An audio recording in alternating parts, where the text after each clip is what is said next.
Bring the transparent PNG into the composition.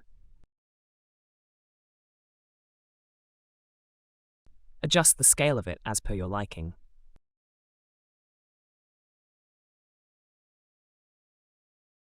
Now press R on your keyboard to bring up the rotation parameter. Click on the stopwatch to create a keyframe. Set the value to -3. Go forward a few frames and change the value to +3. Now do the same again a couple of times.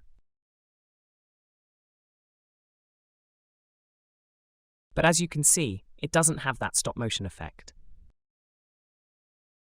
To get that, select all keyframes, right-click and choose Toggle Hold Keyframes, and you have the desired effect.